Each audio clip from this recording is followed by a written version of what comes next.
En Macaya nos unimos para construir alianzas que fortalecen el desarrollo social y económico, desde la cooperación, la tecnología y la innovación. A lo largo de nuestros 17 años de historia, hemos beneficiado a más de 95.000 personas y a más de 40.200 organizaciones, y hemos llegado a 22 departamentos en Colombia y 27 países de América Latina y el Caribe. Además, hemos sensibilizado a 686.241 personas en temas relacionados con el uso responsable y creativo de las TIC. En Macaya nos mueve una sociedad conectada con el progreso, que tenga el conocimiento necesario para ir un paso adelante, accediendo a nuevas oportunidades para transformarse y transformar su entorno. Nuestro trabajo está orientado por dos líneas de acción: la movilización de recursos y alianzas, con la que buscamos mejorar las capacidades de movilización de recursos nacionales e internacionales de las organizaciones y proyectos sociales. Estos incluyen recursos humanos, financieros y de la información. Y la tecnología para el cambio social, donde acercamos la tecnología a personas y organizaciones de forma amigable y con metodologías probadas para que fortalezcan sus capacidades, accedan a oportunidades y conocimientos. En Macaya impulsamos el desarrollo de capacidades para el sector social, acompañando a las organizaciones a ampliar su conocimiento y habilidades para gestionar recursos y promoviendo procesos de transformación digital. Ayudamos a que las organizaciones sociales sean más abiertas al cambio y al aprendizaje continuo. También ser fluidas, ágiles, adaptativas, escalables y sostenibles en sus procesos para maximizar su impacto en las comunidades con las que trabajan. Nos sentimos orgullosos de tener la oportunidad de construir en conjunto con múltiples organizaciones aliadas y cooperantes. Seguiremos conectados, compartiendo conocimiento, generando capacidades y acercando oportunidades a través de la tecnología. Somos Macaya y trabajamos para llevar nuestra sociedad hacia un desarrollo en movimiento.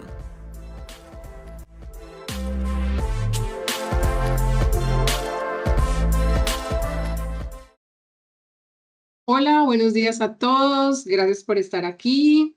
Hoy tenemos una conversación súper especial con tres mujeres maravillosas. Me siento muy honrada de poder estar aquí hoy para conversar con ellas y poder profundizar en un tema que creo que nos conecta, y es obviamente la educación, y cómo todas estamos convencidas que la educación es ese camino para cerrar esta brecha de desigualdad que tenemos, pero además cómo logramos movilizar recursos para poder seguir fortaleciendo nuestros proyectos de educación. Entonces, hoy le quiero dar la bienvenida Alexandra Peláez. Ella es economista, magíster en Gerencia y Política Pública de la Universidad de Chile y tiene una formación de alta gerencia en EAFIT, y actualmente es la directora de Educación para Cultura en ProAntioquia. Alexandra, bienvenida, qué rico que estás con nosotros. También le quiero dar la bienvenida a Alejandra Montes. Alejandra es experta en inclusión financiera y educación, con experiencia en desarrollo económico y social. Actualmente es la directora ejecutiva de la Fundación Carulla, donde ha diseñado una estrategia operativa para mejorar el acceso y la calidad de la educación en Colombia. Alejandra, bienvenida y qué rico que estás con nosotros. Y por último, quiero dar la bienvenida a Ana Medina. Ana Medina es la CEO de Enseña por Colombia, donde ha liderado la implementación de programas educativos innovadores con más de 10 años de experiencia en el sector público o privado, y ha jugado un papel crucial en el desarrollo del currículo estratégico, el currículo de estrategias educativas. Ana, bienvenida y gracias también por estar con nosotros. No la estoy viendo en este momento, no sé si de pronto nos ayudas a, a que Ana llegue, pero entonces mientras Ana llega, a ustedes dos, pues ya Ana, mientras llega, muchas gracias. Qué rico que estemos acá y poder disfrutar como de esta horita conversando alrededor de estos dos grandes temas. A las personas que nos acompañan, todas las dudas, inquietudes, nos las pueden ir dejando por el chat, y la idea es que al final las podamos ir resolviendo. Entonces, para dar inicio pues a esta conversación, si quieren les propongo que primero nos cuenten un poco de cada una de sus organizaciones. Si quieres, Alexandra, empieza tú, cuéntanos un poco de, pues obviamente creo que todos conocemos a ProAntioquia, pero ¿cuál es tu rol de ProAntioquia? y todas las cosas maravillosas que estás haciendo en la organización. Bueno, un saludo muy especial para todos y todas. Gracias por acompañarnos. La verdad es que sí, pues mucha gente conoce a ProAntioquia, pero ProAntioquia ha cambiado muchísimo su estrategia en los últimos años y nos hemos dedicado a ser una organización que incide, que convoca, que articula nuevos proyectos para detonar el desarrollo del departamento y muy especialmente desde la Dirección de Educación, que ha sido siempre uno de los pilares fundamentales de la Fundación. Nosotros, de acuerdo a la planeación estratégica que hizo nuestra junta directiva, ya no operamos proyectos, no tocamos la puerta de la escuela, no competimos con nuestras fundaciones afiliadas y aliadas en el territorio, sino que nos hemos dedicado precisamente a hacer fundación de fundaciones. Y eso significa a que cada vez nuestros aliados tengan más y mejor información para tomar decisiones de proyectos en el sector educativo, específicamente desde aquí, y hacer incidencia de política pública, de hacer laboratorio de experiencias exitosas, un asunto que sale mucho más costoso para otros actores. Así que hoy tenemos una nueva agenda en la Dirección de Educación mucho más consolidada. Alexandra, mil gracias por contarnos sobre ProAntioquia y con su pues, nueva visión y hacia dónde quieren llevar y jalar la educación y la calidad de esta en el departamento. Chévere, entonces ahorita oímos que está haciendo Alejandra en Carulla, pues en Fundación Carulla, porque también puede que aparezca este imaginario de Carulla, supermercados y qué ha pasado ahí con Carulla y todo este imaginario que tenemos en la fundación. Gracias, Catalina. Sí, les voy a contar un poquito acerca de la Fundación Carulla, porque como tú lo dices, y como su nombre lo dice, pues nosotros inicialmente nacimos en 1961, efectivamente como el brazo filantrópico de los supermercados Carulla. Y así operó la Fundación durante 47 años, entregando becas de educación superior para los empleados de los supermercados Carulla. Sin embargo, más o menos en 2008, cuando hubo una serie de movimientos estratégicos y a Supermercados Carulla lo compra o lo adquiere un fondo de inversión privado y luego ese mismo fondo adquiere a Vivero, hacen la fusión de la marca Supermercados Carulla Vivero y luego estos supermercados los venden al Grupo Éxito. En ese momento, la fundación que tenía unas acciones en el supermercado Carulla, pues liquida esas acciones y con eso constituye su patrimonio propio y en ese momento se independiza completamente de los supermercados Carulla, del tema comercial, del tema legal. Conserva, digamos, el nombre por un tema reputacional y porque además en ese momento todavía había personas de la familia Carulla en la junta directiva de la fundación, pero a partir de ese momento ya nos independizamos completamente de los supermercados Carulla y del Grupo Éxito, y de hecho, pues el Grupo Éxito tiene su propia fundación, y pues nosotros digamos que no tenemos ningún tipo de relación pues, con los supermercados. Y a partir de ese momento, pues hemos venido, digamos, en diferentes etapas de crecimiento y de expansión. La primera de ellas fue el nacimiento o la incubación más bien de una iniciativa que seguramente muchos de ustedes conocen, que es la iniciativa IO2, que nace como una iniciativa para transformar comunidades a partir del desarrollo y la educación de la primera infancia, entendiendo que la inversión en la primera infancia es la inversión con mayores, digamos, réditos a nivel social y económico también. Entonces nace esta iniciativa digamos, fundada, incubada y financiada por nosotros en Fundación Carulla. Y esta iniciativa crece y crece durante los últimos 15 años hasta convertirse, hasta pasar de ser una idea a convertirse en toda, digamos, una empresa social que tiene pues 400 colaboradores a nivel nacional, con operaciones en Colombia, México y Panamá, con 3 líneas de negocio completamente consolidadas y con una sostenibilidad financiera que le ha permitido, digamos, desligarse ya del fondeo de la Fundación Carulla. Entonces, esa es como, digamos, la segunda etapa de la fundación.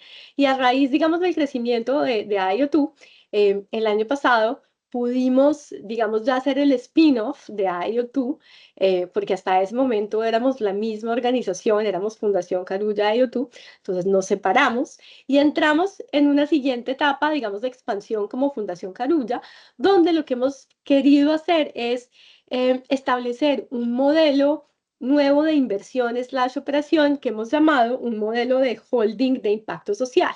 Entonces ya lo que queremos hacer un poco similar a ProAntioquia, digamos, es volvernos una fundación que invierte y acompaña, pero ya no opera, invierte y acompaña a nuevas organizaciones que estén trabajando por mejorar calidad y acceso a la educación en Colombia, en toda la trayectoria educativa, no únicamente en primera infancia.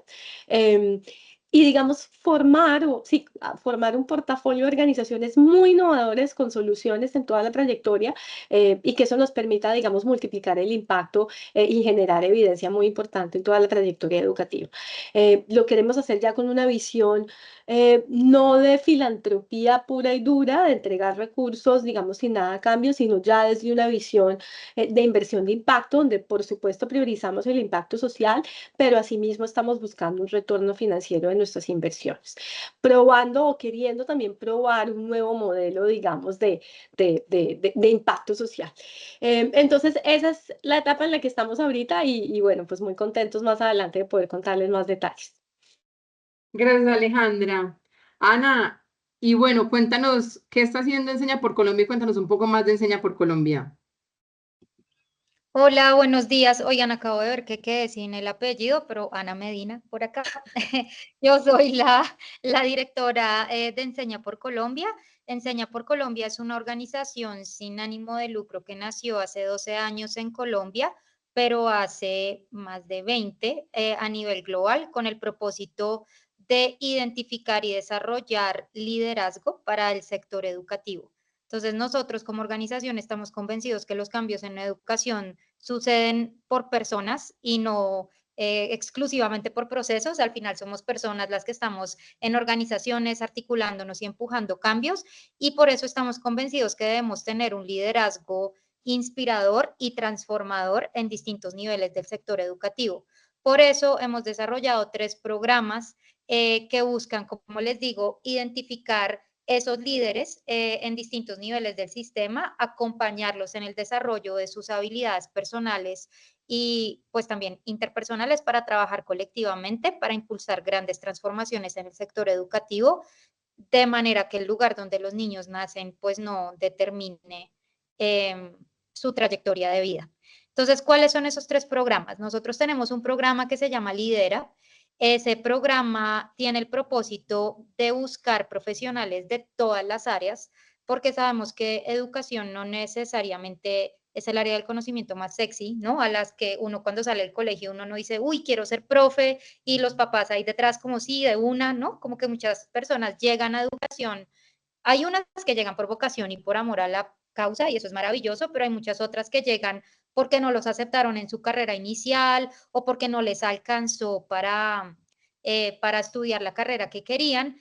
Y sin embargo, hay muchas personas en otros campos, en ciencias políticas, en economía, en historia, en administración de empresas, que creen en la educación como motor de transformación. Entonces, nosotros buscamos coger a esas personas que tienen esa profunda convicción en la educación como motor de transformación, así vengan del área del conocimiento que vengan, los formamos intensivamente para que sean excelentes profes, pero también para que sean líderes catalizadores de procesos en comunidades pues muy vulnerables a nivel Colombia, por eso nos llamamos Enseña por Colombia, y ubicamos a estos líderes en distintos colegios, como les digo, de alta vulnerabilidad de todo el país durante 2 años. Y durante esos 2 años, pues estos profesionales desarrollan sus habilidades de liderazgo, sobre todo tienen un impacto inspirador y transformador en las comunidades educativas de las que hacen parte y a hoy, digamos, ya somos cerca de 500 personas que hemos pasado por el programa. Ustedes verán que me incluyo porque ese fue mi primer trabajo como profesora de Enseña por Colombia y nos mantenemos el 85% trabajando en el sector educativo en distintos niveles. También hemos desarrollado 2 proyectos, 2 programas más, perdón, uno que se llama Conexión Docente, que es para profes líderes que ya llevan en el salón de clase mucho tiempo y que de pronto se sienten un poco solos en su ejercicio de buscar empujar cambios en sus salones de clase, en sus comunidades educativas. Entonces abrimos esta convocatoria para, digamos, conectarlos y desarrollarlos a todos. Y por último, tenemos un programa que se llama Armadillos Amarillos. Y Armadillos Amarillos tiene este mismo propósito de identificar ese liderazgo semilla en estudiantes de los colegios que intervenimos a través de nuestros otros dos programas y pues de desarrollar ese liderazgo y hacerlos percibirse como agentes de cambio. Entonces estamos, digamos, en el propósito firme de desarrollar liderazgo para el sector educativo, un liderazgo que además sea colectivo, porque estamos convencidos que los cambios a mediano y largo plazo requieren una masa crítica importante, interconectada, donde haya confianza y un propósito común. Y bueno, esperamos seguir trabajando en ese sentido junto a otras organizaciones maravillosas como Macaya, Fundación Carulla y Pro Antioquia. Ana, mil gracias. Ana se empezó a meter ya por el tema del problema. Si bien creo que siempre nombramos y ponemos sobre la mesa el problema de la educación, antes de movernos a estrategias de movilización de recursos, sí quiero que traigamos sobre la mesa ese problema que nos convoca. Entonces, Ana nombraba, tenemos un problema de liderazgo, tenemos un problema de, sí, como ese liderazgo que está moviendo el sector educativo. Y a mí me encantaría oír a Alexandra y Alejandra, porque no les conté ahorita, pero tenemos el gusto, Alexandra estuvo en Secretaría de Educación y Alejandra pues tiene una experiencia de auto en primera infancia y obviamente Pro Antioquia con su visión global de la región. Me gustaría que nos pusieran sobre la mesa como para ustedes cuáles son esas necesidades más latentes, ¿no? Sabemos que el sistema tiene sus problemas y todos sumamos a la solución desde diferentes miradas, pero para ustedes, ¿cuáles serían como esos dolores que hoy dicen tenemos que poner el foco ahí? O por el que ustedes están apuntando, ¿no? Porque vuelvo y juega lo que digo, uno apunta por aquí, el otro por acá y todos estamos sumando para que este sistema tan robusto se pueda mover un poquito. Bueno, si me dejan entonces a mí hacer una pequeña intervención. Miren, lo primero que nosotros hemos visto es que no hay información suficiente del sector educativo a nivel territorial para la toma de decisiones.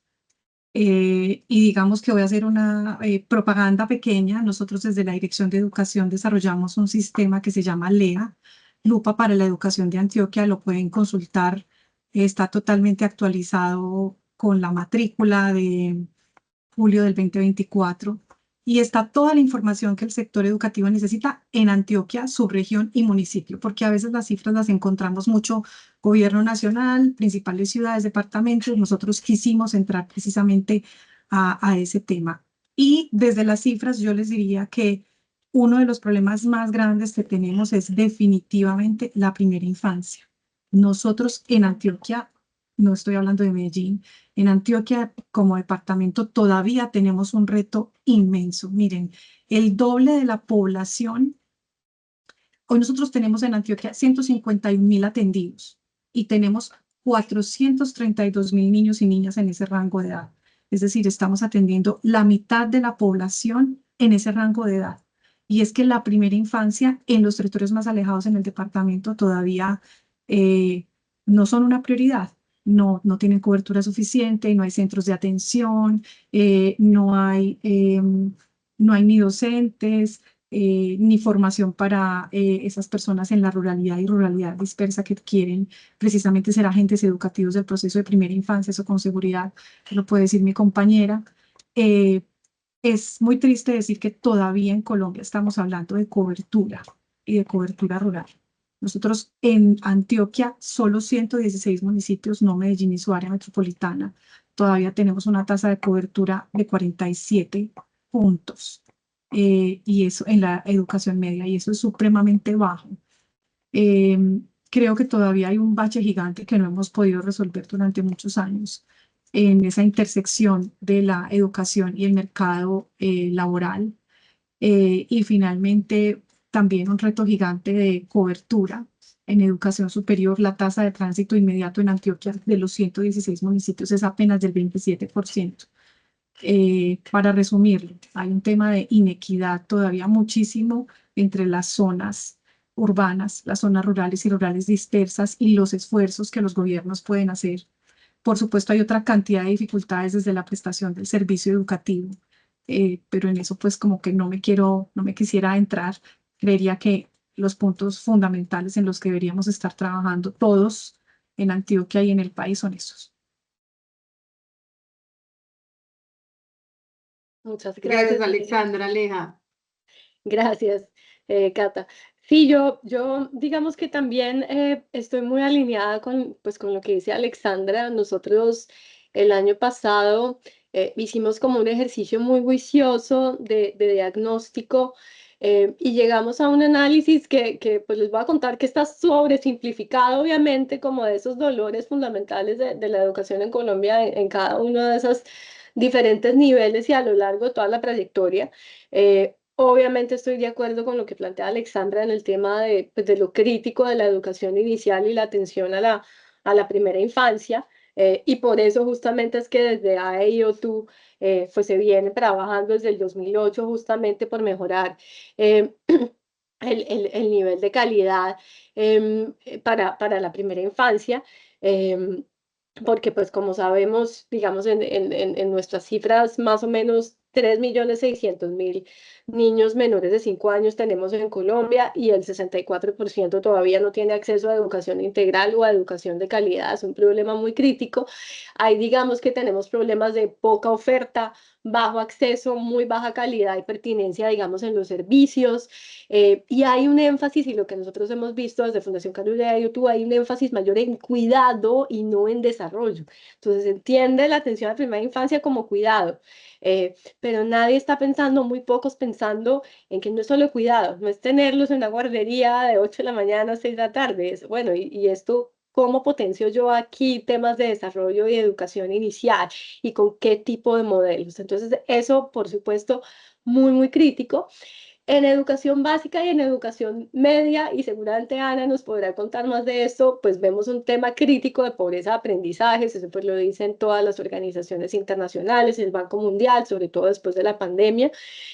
Hay un tema también muy duro del tema de poco desarrollo de competencias socioemocionales y salud mental, que nos parece a nosotros que también es crítico en esos niveles y que definitivamente tenemos que buscar soluciones innovadoras para poder abordar. En educación media también y en ese, digamos, en ese encadenamiento con educación superior, vemos que hay muy poco tema de orientación laboral para estos estudiantes que van a transitar de media superior y por eso, digamos, una de esas causas de deserción en ese punto también es esa. Y finalmente en educación superior, pues temas de salud mental también muy críticos, altos costos y poco apoyo para el financiamiento, todo el tema de pocos links de la educación superior con la empleabilidad y con el mundo laboral, que digamos que al final del día lo que hacen es que haya mucha deserción, digamos, a lo largo de toda la trayectoria educativa, bajos niveles de aprendizaje y bueno, lo que ya hemos hablado, toda esta ampliación de las brechas en rural, urbano, entre niveles socioeconómicos y demás. Entonces, pues digamos en este diagnóstico sobresimplificado, obviamente, por eso es que nosotros consideramos ya en esta nueva etapa de Fundación Carulla que debemos y queremos apoyar organizaciones y soluciones, no solamente que estén trabajando en primera infancia, sino en toda esta trayectoria educativa para lograr, digamos, abordar estos problemas que hemos identificado como críticos en cada una de estas etapas. Aleja, gracias. No sé, Ana, si tú quieras sumar algo más desde la experiencia que tiene Enseña por Colombia, pues viendo lugares remotos, como decía Alexandra. Sí, claro que sí. Pues les cuento que aunque nosotros no trabajamos desde Enseña por Colombia en primera infancia, sí estamos como muy en esta sintonía de liderazgo colectivo, admirando y celebrando el trabajo de organizaciones como AEI o TU que trabajan en primera infancia. Ustedes me imagino que conocen muy bien digamos, esta cifra del economista James Heckman, que se ganó el Nobel de Economía y que él cuenta que por cada dólar invertido en primera infancia hay un retorno entre 4 y 16 dólares, ¿no? Entonces, y eso en lo que se traduce es en que si un niño pasa por un proceso educativo de primera infancia, hay una tasa de graduación más alta, se matriculan más a universidad, hay una disminución en temas de remediación y educación especial. Entonces, definitivamente, pues el beneficio es inmenso, solo para celebrar a todas las organizaciones y secretarías de educación que activamente están trabajando en temas de primera infancia, porque pues es la base de todo lo que viene después. En Enseña por Colombia nosotros nos centramos mucho en educación básica y educación media, porque las instituciones públicas y de matrícula contratada tienen pues algunas brechas importantes en la formación de sus profes en algunas áreas del conocimiento. Entonces ahí, pues no, solo para recordar en términos de cifras, porque yo creo que las cifras nos ayudan a ubicarnos un poco. A los 10 años en Colombia, 2 de cada 3 niños no pueden leer un texto simple, simples de 3 frases. O sea, es una cifra dramática, porque quiere decir que pasaron por el colegio 4 años, asumiendo que van de primero a cuarto y que están en cuarto a los 10 años, sin aprender a leer y a escribir, ¿no? Y es como que ahí hay una falta de propósito compartido. Les quiero contar una anécdota y es que recientemente estaba en la Secretaría de Educación de Bogotá y uno de los directivos de la Secretaría contaba que hicieron una encuesta informal a los rectores del distrito frente a cuál es el propósito de la escuela. O sea, para qué van los estudiantes a la escuela y qué es lo que la escuela debe garantizar. Y era una torta, contaba él partida en 4 pedazos de A25, donde el 25% decía debemos asegurar el PAE, el 25% decía debemos asegurar bienestar emocional, el 25% decía debemos asegurar aprendizaje y el 25% nos tenemos que encargar de temas administrativos y como más de cuidar, ¿no? Como un tema de un poco de guardería, que es una sensación que tienen muchos colegios públicos. Entonces, es como pucha, frente a esta falta de claridad en qué es lo esencial y qué es lo prioritario y a qué sí o sí nos tenemos que comprometer como instituciones educativas, pues es bien difícil avanzar como en la misma dirección y eso se repite. Por ejemplo, en las pruebas PISA del 2022, solo el 29% de los estudiantes colombianos alcanzaron un nivel 2 o superior en las competencias de matemáticas. Es decir, que todo el resto está rezagado, ¿no? Como el 70% de los estudiantes está rezagado en matemáticas. Y una cifra que a mí me impactó mucho porque en Enseña por Colombia nosotros activamente buscamos talento bilingüe para que enseñen inglés, porque sabemos que el inglés en sí mismo cambia trayectorias de vida. O sea, un estudiante que sale de secundaria hablando inglés tiene muchísimas más oportunidades laborales y de estudio que uno que no tenga inglés. Y lo triste es que el 68% de los estudiantes de nivel socioeconómico 1 que tomaron las pruebas a ver en el 2023 estaban en nivel A menos. Esto ni siquiera es A1, A menos. O sea, no aprendieron nada. Eso es dramático y creo que es un llamado a la urgencia de priorizar el aprendizaje, ¿no? Y que esto no sea como una de las 1000 cosas que tiene que hacer el colegio, sino como colegios, como educadores, estamos llamados a que los niños en nuestros salones de clase y en nuestros colegios aprendan, a que aprendan. Y eso no quiere decir que entonces vamos a despriorizar las habilidades socioemocionales y que entonces no vamos a hablar de bienestar. No, por supuesto que es integral, el aprendizaje no pasa sin esas cosas. Pero al final del día, lo que hace que las oportunidades y como que nivelemos un poquito la cancha de juego, ¿no? Como que todos juguemos del mismo juego, es ofrecer esas oportunidades que salen del aprendizaje. Y por último, yo quisiera dejar una invitación muy corta a que hablemos de educación postmedia, porque educación superior es como que la universidad cada vez es menos la única opción y de pronto la más competitiva para muchos de nuestros estudiantes, ¿no? Sobre todo en contextos vulnerables. Por ejemplo, Enseña por Colombia hizo un evento para movilizar la conversación en torno a orientación socioocupacional en Cali hace un mes. El evento se llamó Oportunidad Valle y tuvimos la oportunidad de contar con el director de Cali Cómo Vamos y él nos mostró una cifra que a mí me impactó mucho y es que el número de jóvenes con técnicos profesionales empleados es superior al número de jóvenes profesionales empleados. O sea, hay más jóvenes técnicos que tienen empleo que jóvenes profesionales que tienen empleo. Entonces, como que laboralmente en Cali, estoy diciendo como, no he mirado la cifra a nivel nacional, nos hace un poco más competitivos ser técnicos. Y creo que eso también va como a que nosotros como sistema revisemos nuestras mentalidades en todas las alternativas que hay de educación posmedia. Eso. Ana, mil gracias. Y aquí nos podríamos quedar hablando de más y problemas y lo rural y los profes y el sistema. Y creo que no es el propósito, me gustaría ya empezar a pasar como a conectar esta realidad educativa, este sueño que nos une a todos, seguro estamos acá y como creemos que la educación es el camino para cerrar esta brecha de desigualdad y ese gran reto que es movilizar recursos. ¿Y cómo encuentro recursos? para mi proyecto, que es súper exitoso, poder generar el impacto que quiero generar.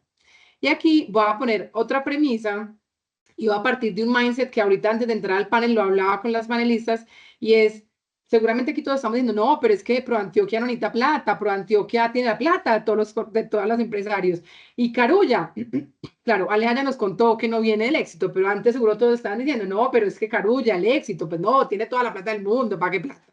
Y Ana, si bien dijo que tenía una herencia de hace 20 años, Ana también es hija de una organización que se llama Teach for All, que también tiene, y uno dice, no, pues si uno va y mira a Wendy Cobb, y uno dice, Wendy Cobb es súper conectada, entonces uno también puede decir, no, Ana también la tiene fácil. Wendy llama a cualquier persona y a Wendy le contestan y le manda plata. Y la vida no es así. La vida es que aquí los tres, pues todos los que estamos aquí sentados, tenemos el reto de cómo movilizamos recursos para nuestros proyectos y cómo hacemos que esa plata la usemos de la mejor manera para generar el impacto que queremos. Entonces me encantaría oír como de cada una, cómo lo está haciendo, qué alianzas está generando, o sea, como qué aprendizajes hay alrededor de esa movilización de recursos para lograr lo que cada una hace. Si bien ProAntioquia y Carulla, porque tú sí ejecuta, pero Carulla no ejecutan, ¿qué tienen que hacer para poder mantener viva pues esta organización que hace cosas, las tres cosas espectaculares? Y ahí, ¿quién quiere empezar? No sé si en el mismo orden o pues Alexa, si quieres empieza. Ok, no tengo problema. Bueno, les cuento, hoy ProAntioquia ejecuta el único proyecto de educación de USAID en Colombia y es un proyecto de 35 millones de dólares denominado Juntos Aprendemos. Y cuando ProAntioquia se hace parte de este consorcio, de este gran consorcio en donde estamos, el Parque Explora, ProAntioquia, Fundación Carvajal y Partners of America, pues uno se imagina que estamos listos, tenemos la plata y vamos a llegar a los territorios. Efectivamente, hoy nosotros llegamos a 8 ciudades, a 400 sedes educativas, pero también inicia un proceso de consolidación y de fortalecimiento de la organización, de ProAntioquia como organización, precisamente para poder acceder a nuevos fondos de cooperación internacional que logren apalancar otro tipo de proyectos. Y eso ha significado para ProAntioquia el levantamiento de procesos nuevos. Somos una fundación que el año entrante va a cumplir 50 años y nos sentimos muy orgullosos por eso, pero cada vez más hay que fortalecer, pensar en la nueva visión, en la sostenibilidad de las organizaciones y de nuestros propios proyectos. Entonces, a nosotros hoy participar con USAID, participar en este consorcio donde ejecutamos recursos de USAID, lo que ha hecho es que cada vez al interior de la fundación consolidemos una cantidad de procesos administrativos, financieros, de personal que hace que seamos, digamos que socios calificados y socios con experiencia para nuevos proyectos de cooperación internacional.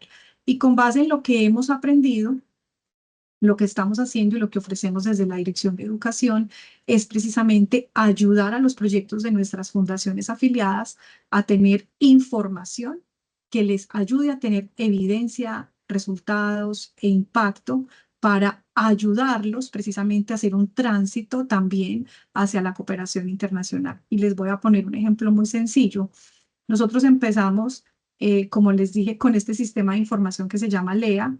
Hacemos también análisis hacemos publicaciones del sector, pero también empezamos a recoger toda la información de la inversión privada que se hace en el departamento de Antioquia y nos hemos encontrado con una cantidad de inversiones que hacen las fundaciones en temas de calidad, en temas de infraestructura, en temas de conectividad. ¿Para qué hacemos eso? Y tenemos una mesa que denominamos Fundación de Fundaciones que realizamos cada 2 meses para conversar precisamente hacia dónde debería ir esa inversión privada en el sector, para tratar de que cada vez sea menos asistencialista, por decirlo de algún modo, y esté cada vez más conectado con objetivos superiores, bien sea con los ODS, bien sea con las agendas de cooperación internacional, con las metas que tienen contemplados los gobiernos nacionales, y poder ir llevando a los proyectos de muchas de nuestras fundaciones pues a unos niveles de cooperación importantes. Hoy tenemos un programa que es el programa para nosotros estrella, en donde estamos haciendo como toda la fuerza, y es la Alianza ERA. Muchos de ustedes la conocen, la Alianza ERA está pues precisamente llenando un vacío muy grande para lograr la trayectoria completa en el departamento de Antioquia en las zonas rurales y rurales dispersas. Y lo que estamos haciendo con la alianza es precisamente pequeños ejercicios que vayan potenciando lo que es capaz de hacer desde lo financiero un proyecto como estos. Entonces, lo primero que nosotros hicimos con la alianza desde ProAntioquia fue hacer una medición de resultados. Por supuesto, Secretos para Contar nos ayudó con toda la logística y la recolección de información, pero esa evaluación de resultados permitió que Secretos para Contar se diera cuenta de que efectivamente la alianza logra disminuir la deserción y logra un asunto que nosotros en educación llamamos expander la motivación intrínseca del estudiante por permanecer en el sistema, en vista efectivamente de que la alianza llega hasta la universidad en el campo. Entonces, primero empezamos con esa medición de resultados. Hicimos un pequeño ejercicio de crowdfunding con uno de nuestros aliados que es Hackio. Todo esto pues es efectivamente en alianza, en convenio, en cooperación. Aquí pues todavía no hay ningún costo asociado para las partes. Estamos en este momento trabajando desde la vicepresidencia en un proyecto muy grande que es para pasar de Give to Colombia a Give to Antioquia, y una de las primeras iniciativas que queremos presentar es precisamente la Alianza ERA. Y entonces también a partir de eso es que hemos ido tratando de consolidar una matriz de prospectos en donde nosotros le ayudamos precisamente a nuestras fundaciones afiliadas a mirar cuáles son los requisitos que necesita cumplir más allá de la medición de resultados, que además es fundamental, la medición de resultados, la evidencia, con quién podría conectarse efectivamente para adquirir nuevos recursos. Entonces, tenemos una matriz de prospectos donde nosotros evaluamos por subregiones cuál es la capacidad de donar de quizás esos donadores potenciales, cuál es la afinidad que tienen con la causa, cuál ha sido la trayectoria de donación de esos donantes, cuál ha sido el ejercicio de filantropía que tienen los donantes y cuál es el ciclo de vida de la organización. ¿Por qué hacemos este análisis? Porque a veces cuando tenemos un proyecto que por supuesto uno se enamora de lo que hace y de lo que escribe, les digo yo, cree que pues dispara como en todos los sentidos, y nosotros creemos que hay que tener un análisis muy juicioso de qué financiador internacional o nacional estaría dispuesto por esta cantidad de variables que les acabo de comentar en financiar a mi proyecto. Y así efectivamente tratamos de que esa posible inversión sea lo más focalizada posible y lo más acompañada posible desde ProAntioquia, desde la Dirección de Educación. Ahí para no extenderme más.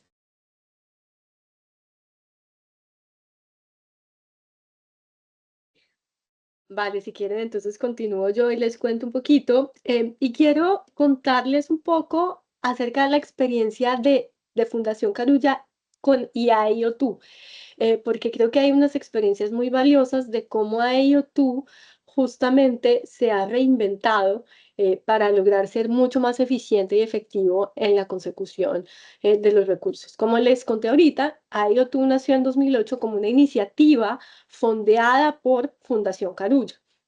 Y así operó durante muchos años, creciendo, digamos, su modelo educativo, operándolo inicialmente directamente en jardines infantiles propios y luego en asocio con el ICBF, operando los centros de desarrollo infantil a lo largo y ancho del territorio nacional, llegando a tener más de 30 centros de desarrollo infantil. Pero en 2017 se da cuenta que pues no está logrando ser sostenible financieramente, es decir, la dependencia del patrimonio y de los recursos que le inyectaba la Fundación Carulla, en vez de crecer, crecía todos los años, y la dependencia de los recursos pues del gobierno y del ICBF también. Entonces, en ese momento, la organización dice, oiga, tenemos que hacer un alto y tenemos que parar, porque al final del día pues nosotros no podemos seguir simplemente operando con los recursos de la Fundación Carulla, porque es que la Fundación Carulla al final tiene un patrimonio limitado y ese patrimonio también se extingue. Y lo que nosotros queremos, y creo que queremos todas las organizaciones sociales que trabajan en educación y en todos los segmentos, digamos, de desarrollo social, es lograr que nuestros programas y proyectos y organizaciones sean sostenibles en el tiempo. Entonces, en ese momento, en 2017, IAIOTU hace un alto y dice, bueno, necesitamos hacer como un proceso de reflexión y pensar cómo es que vamos a operar de ahora en adelante. Y creo que se genera una innovación que es muy importante, que yo diría que es crítica en el proceso que ha vivido IoT y que le ha permitido justamente ahorita volverse una empresa social sostenible financieramente, y es cambiar de ser o de tener una cultura fundacional a una cultura empresarial. ¿Esto qué quiere decir? Esto quiere decir pasar de pensarse como una organización que simplemente no, pero que más bien que vive de obtener recursos y de pedir recursos a generar sus propios recursos. Y esto implica, digamos, un cambio de mindset muy interesante porque implica de alguna manera adoptar una serie de prácticas, procesos y demás muy similares a lo que haría cualquier empresa, digamos, empresa del sector privado. Entonces, implica empezar a hablar de áreas comerciales, de generar un portafolio de productos y servicios, de utilizar la fuerza del mercado privado para crecer, digamos, de productos y del valor de los productos, que eso a veces encontramos nosotros es un tabú en muchas organizaciones sociales, ¿no? Es como, oiga, no, yo trabajo en lo social, yo no estoy pensando nada en mercado y en portafolio y en ingresos, eso no es para mí. Y resulta que no, o sea, hay una forma de reconciliar esos dos mundos y de hecho ese es el camino que encontró IoT para poder justamente continuar su operación y lograr ser sostenible financieramente. Entonces, para darles unos ejemplos, ese proceso, digamos, tuvo lugar en el 2018-2019 y entonces a partir de ese digamos, de sentarse a pensar, hay una serie de cambios, como les digo, a nivel organizacional, se establece un área comercial en IoT, no ya únicamente un área de alianzas, sino ya un área comercial, se establece un portafolio de productos y servicios, hace costeo de los productos y los servicios. Y todo esto para decirles que esto le ha permitido a IoT pasar de tener una dependencia en el 2019 de 3.500 millones de pesos más o menos de la Fundación Carulla, a hoy, a 2024, pensar en que este año va a lograr va a lograr el punto de equilibrio y ya no va a necesitar más recursos de la Fundación Carulla. Entonces, eso es, digamos, un caso de éxito que a nosotros nos gusta mucho contar como un ejemplo y como una motivación para que otras organizaciones del sector social sepan que, digamos, hay un camino para explorar en entender que uno puede pasar de un modelo fundacional puramente a un modelo de empresa social sin sacrificar impacto y sin sacrificar, digamos, la calidad de los programas y proyectos que uno tiene como organización. Entonces, eso para contarles ese ejemplo y después podemos ahondar más y seguramente mis colegas de IoT se saben, digamos, esta historia mucho mejor que yo y cuando quieran conocerla, yo con muchísimo gusto los conecto con ellos. Entonces, eso en el tema de IoT. Y en el caso de Fundación Carulla, de nuevo, nosotros somos una fundación con un patrimonio propio, vivimos digamos, de las inversiones de nuestro patrimonio, pero los patrimonios también se extinguen eventualmente. Si tú lo único que haces es fondear proyectos y no obtienes ningún rendimiento a cambio, pues se extingue. Y nosotros como fundación creemos que es nuestra misión y nuestro propósito conservar y crecer ese patrimonio, pues que al final del día es de la sociedad civil. Entonces, por eso hemos pensado en este nuevo modelo de holding de impacto social, donde queremos ya mirar cómo podemos apoyar e invertir en nuevas organizaciones que también tengan este chip de ser sostenibles financieramente y al final del día podamos todos lograr ser sostenibles financieramente, pero manteniendo nuestro objetivo fundamental de generar impacto. Entonces yo creo que esas son como dos innovaciones importantes. Y bueno, creo que eso es lo que nos ha permitido al final del día, pues lograr encontrar un camino para obtener recursos y para entregar recursos de una manera mucho más eficiente en el campo pues, de la educación y la transformación social.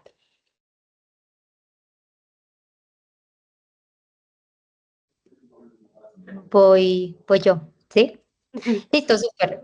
Me parece muy chévere los ejemplos y los aprendizajes que han compartido Alexandra y Alejandra y resueno tanto con la importancia de desarrollar procesos y temas como más administrativos, pero que contribuyen un montón al crecimiento, sobre todo para trabajo con cooperación internacional y pues también Alejandra como con ese chip de empresa social. Entonces, súper alineada para no repetir. Yo hablaría como de 3 cosas que son muy importantes cuando pensábamos de cómo maximizar y aprovechar de la mejor manera los recursos para el sector social. Hay una primera parte, nosotros en Enseña siempre partimos de las mentalidades, porque creemos que el liderazgo está profundamente anclado a las creencias que tenemos las personas de las organizaciones. Y yo creo que en el sector social es muy importante trabajar en 2 mentalidades, como en transformar la mentalidad de escasez por una mentalidad de abundancia. En el sector social hay mucho esta sensación que aquí no alcanza para todos, que esto es como los juegos del hambre, que toca pelearse por cualquier recurso y por cualquier convocatoria, y no. O sea, creo que la mentalidad de la abundancia nos lleva a ser generosos y a colaborar. A ser generosos también para saber qué no sé hacer yo como organización, pero seguro hay otro que sabe hacer y lo hace súper bien y yo lo puedo conectar con la oportunidad y eso a mí no me quita. Como que yo no tengo que hacer todo para que el ecosistema siga prosperando y entre el ecosistema más prospere, mejor me va a mí como organización individual, ¿no? Entonces eso frente a generosidad. Y colaboración es entender que muchas veces cuando uno se junta con otros, y creo que juntos aprendemos, es un gran ejemplo de eso, pues mejor le va. Entonces está Pro Antioquia, está Parque Explora, está Carvajal y juntos son más fuertes. Y creo que eso es algo que como mentalidad necesitamos fortalecer en el ecosistema educativo y social y es entre más colaboremos, entre más unamos fuerzas y como conocimientos distintos y know-hows distintos, como pues lo llamamos, podemos ser más poderosos. Y lo otro, y esto sí muy conectado con lo que decía Alejandra, es como que en el sector social necesitamos una obsesión mucho mayor con los resultados y con las evidencias. Como que en el sector social operamos mucho desde las teorías, las hipótesis, ¿no? Y como que a veces eso se nos desconecta de las evidencias y los resultados. Y creo que digamos, maximizar esos recursos que nos llegan también tiene mucho que ver con poder mostrar resultados, con poder ser certeros en qué funciona y en qué no, y también ser vulnerables y curiosos como organizaciones de saber también qué no estamos haciendo bien y qué necesitamos dejar de hacer, o que hay otros que hay cosas que otros están haciendo que nosotros podemos aprender. Eso frente a mentalidades. Lo otro es que yo creo que este tipo de espacios son muy poderosos porque fíjense que acá estamos organizaciones de primer piso como implementadoras con una organización de segundo piso, que está más como en esta mentalidad de cómo crecemos y fortalecemos el ecosistema. Y estos espacios deberían pasar mucho más. Y en Colombia hay un ecosistema muy rico de fundaciones de segundo piso. Eso no pasa en toda América Latina, pero pasa en Colombia. Entonces yo creo que esa es una ventana de oportunidad muy chévere para que ojalá entre fundaciones de segundo piso y fundaciones como Enseña por Colombia, más implementadoras, tengamos como conversaciones en torno a entender los tiempos de impacto en educación. Yo creo que eso, por ejemplo, ha sido muy chévere de trabajar con USAID, que creo que Pro Antioquia a nivel nacional, nosotros a nivel regional tenemos un proyecto regional también financiado por USAID con Ecuador y Paraguay, donde hemos tenido tiempo de implementar, ¿no? Son 5 años. Eso es lo que toma mostrar resultados en educación, pero hay muchas organizaciones del sector social o pues fundaciones que financian un proyecto de 6 meses, de 9 meses, y muéstreme los resultados y muéstreme los cambios. Es como, pucha, tengamos conversaciones más serias y como, ¿no? De en realidad cuánto tiempo toma el cambio y creo que en eso somos afortunados con un sector privado robusto que tenemos en Colombia y es que no dependemos de los cambios de gobierno exclusivamente, sino que también está pues este sector fundacional que nos respalda. Entonces, esa sería una primera conversación a tener y yo creo que también si nosotros como ecosistema podemos estructurar mucho mejor, tener funding para hacer pilotos, ¿no? Como intervenciones chiquitas para ver si funcionan, tener funding para medir, porque ustedes no saben, a Enseña por Colombia le tomó 11 años poder concretar un grant para hacer una evaluación de impacto. Hacer una evaluación de impacto es muy costoso y eso, todo el mundo quiere que las intervenciones funcionen, pero nadie quiere financiar como los estudios de ver si funciona o no. ¿No? Entonces, tener como recursos asignados a estudios de medición de impacto y otros recursos asignados a escala, ¿no? Hay cosas que queremos pilotear a ver si funcionan, hay cosas que queremos medir si funcionan después de ese pilotaje y hay cosas que ya con la medición queremos escalar. Y son 3 dimensiones bien distintas de la financiación, donde yo creo que espacios de este tipo nos ayudan como a estar más en sintonía como ecosistema. Y lo último, y creo que ahí sí solo como para profundizar el punto de Alexandra, necesitamos como fundaciones estar muy sintonizados con las prioridades globales, ¿no? Los ODS, como las conversaciones, como las que se dan cada octubre en Naciones Unidas en torno a todos estos temas van actualizando la conversación. Si ustedes están por ahí explorando grants, se darán cuenta que ahora hay montones de recursos para temas de educación ambiental y de temas de género. Entonces, también hay que estar como muy sensible de hacia dónde se están yendo los recursos y eso se da en el contexto de esas conversaciones globales. Eso. Acabo de caer en cuenta que estoy reunida con las 3 personas que empiezan por A. Alexandra, Alejandra y Ana. Y nos podríamos quedar conversando porque siento que es un tema que nos apasiona a las 4. Tristemente, el tiempo se está acabando y tenemos por aquí una pregunta, la voy a leer para el que quiera, porque ya creo que esto es como empezar a cerrar con unos tips que se va a conectar con esta pregunta. Y dice así, nos preguntan, ¿qué sugerencias nos pueden compartir a partir de sus prácticas para desarrollar estrategias de recaudación de fondos y vincular ONGs, cooperativas, sociedad civil con empresa privada en Colombia? Esa pregunta nos la hace Rocío de Aflotul International, Educación Social y Financiera para Niños, Niñas y Jóvenes.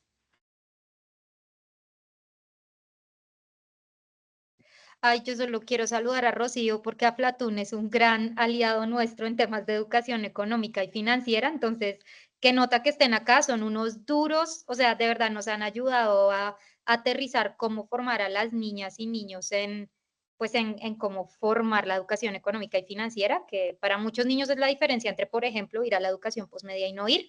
Solo voy a compartir una chiquita que Enseña por Colombia aprendió de una manera un poquito dolorosa y es la importancia de diversificar las fuentes de ingreso. O sea, uno no puede meter todos los huevos en la misma canasta, por decirlo coloquialmente, ¿no? Como contar solo con recursos de cooperación internacional, eso no funciona. O solo con recursos de fundaciones o solo con recursos de donantes individuales.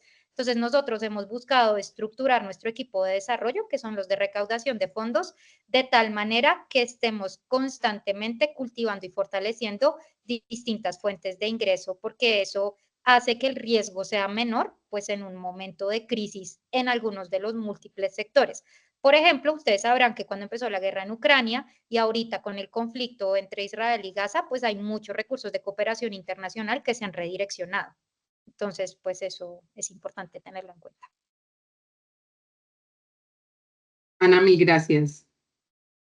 ¿Alguna otra idea de esta pregunta? O de pronto podemos ir entrando como a esos tips de, creo que nombramos cosas muy importantes, el tema de cómo crear alianzas, cómo transitar los mindsets de vivir de fundación a empresas sociales, cómo nos movemos de recibir cooperación a recibir recursos de inversión por impacto.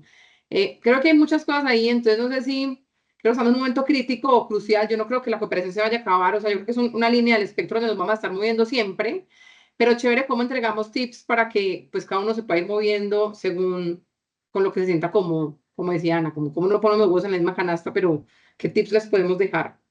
Yo diría una cosa súper sencilla y van a decir, pero pues es más de lo mismo. No, miren, yo creo que lo primero es construir o tener una propuesta sólida para esos potenciales financiadores y tiene que ser una propuesta muy bien construida desde lo técnico y desde lo presupuestal. Nosotros recibimos constantemente propuestas y yo creo que la gente se acostumbró a entregar tres hojitas o una presentación de PowerPoint. Y yo creo que una propuesta que pueda lograr cooperación internacional o que pueda lograr financiación de alguna empresa privada necesita un poco más de planeación, de método y sobre todo de exigencia en lo financiero. Es importante que podamos hacer en nuestros equipos cada vez más un ejercicio alrededor de esos temas. Y lo segundo, quizás no enamorarnos tanto de lo que escribimos. Yo creo que hay también que ir mirando hacia dónde va la agenda. Y lo decía Ana, hoy hay una agenda de género y de medio ambiente muy importante.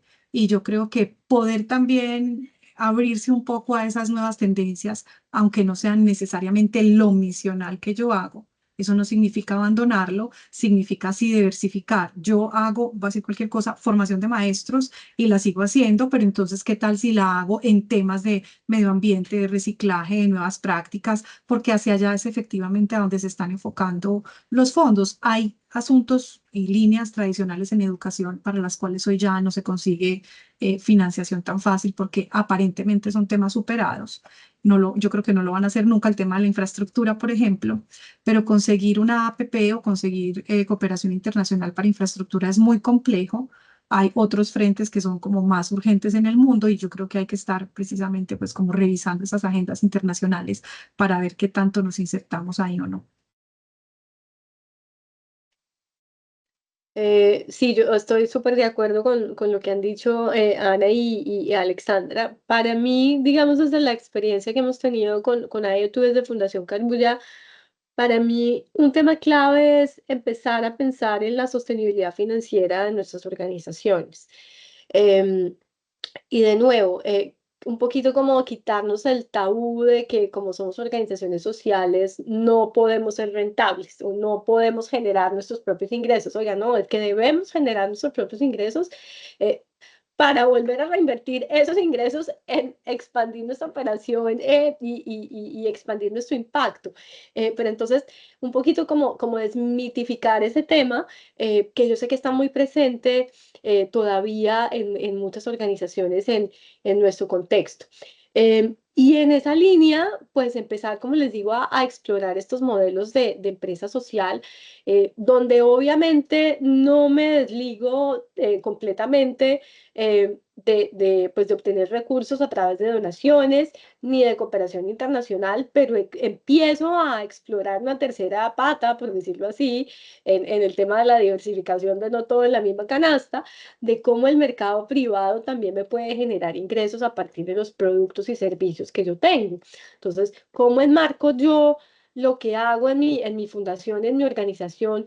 ¿Cómo armo un portafolio con esos productos y servicios y los mercadeo y los vendo a empresa privada, a otro tipo, digamos, de mercados, donde yo pueda obtener un ingreso que me permita justamente alimentar pues esa canasta de recursos para mi organización?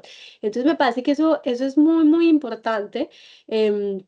Y bueno, lo que les digo, esto conlleva, digamos, una nueva mirada de entender el mercado, de cómo generar propuestas de valor clara para un mercado privado sin sacrificar, obviamente, impacto y calidad de mis productos y ni sacrificar, obviamente, pues, mi misión ni mi propósito, pero yo creo que eso es súper, súper importante.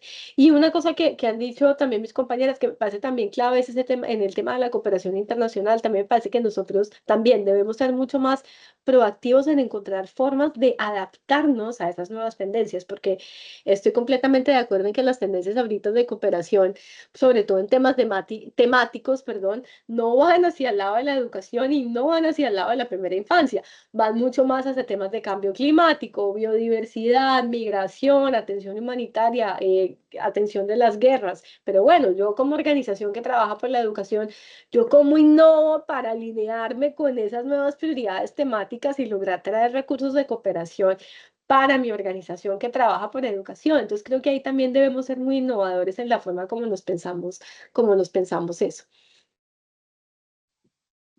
Digo algo Niñas, rápido porque no alcanzo. dale, Ah, Anita. no.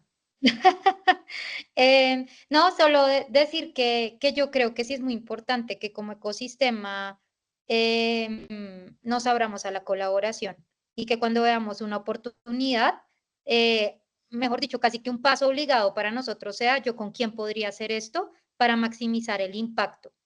Porque uno cree que, bueno, me iban a llegar $100.000 si lo hago solo, ahorita tal vez me llegan 50.000 si lo hago con alguien, pero es que si lo hago con alguien y sale súper poderoso y bien, esos recursos se van a multiplicar. Entonces, como que la sostenibilidad financiera tiene mucho que ver con una perspectiva de mediano plazo. O sea, no importa tanto el recurso que yo confirmo para el otro año como la perspectiva que esa confirmación me da de seguir recibiendo más recursos a mediano plazo. Entonces, creo que ojalá todos nos vayamos de aquí con las ganas de mirar qué fundaciones están trabajando, en qué cosas, qué me pueden agregar valor y cómo podemos colaborar más. Ana, mil gracias por ese cierre y yo solo lo voy a complementar con las 4 palabras que me llevo de esta conversación espectacular alrededor de estos 2 grandes temas. Y las quisiera poner en alianzas, como lo decías tú, juntos llegamos más lejos, obviamente. Datos de calidad, Alexandra creo que empezó diciéndolo y es insistente, y es que no podemos seguir siendo, perdón, ¿cómo decir? Como la escuelita de Doña Rita, no, tenemos que tener datos de calidad para demostrar el impacto y así convencer. Entonces es una tarea que a todos por lo general nos cuesta, pero vamos por esos datos de calidad para demostrar lo que hacemos bien, reinventarnos en caso de que sea necesario para poder seguir vigentes y sin duda trabajar en el cambio de paradigmas en temas de movilización de recursos. Entonces, solo me queda agradecerles, Alejandra, Alexandra, Ana, gracias por este tiempo. Qué rico haber compartido este tema que a mí me apasiona. Los invitamos para que nos dejen su opinión, para poder seguir trayendo temas de interés para todos como a Macaya le gusta. Y bueno, espero podernos encontrar en otra oportunidad y a todos y a todas gracias por la atención, por estar aquí y hasta que nos veamos. Gracias. Feliz día y feliz fin de semana.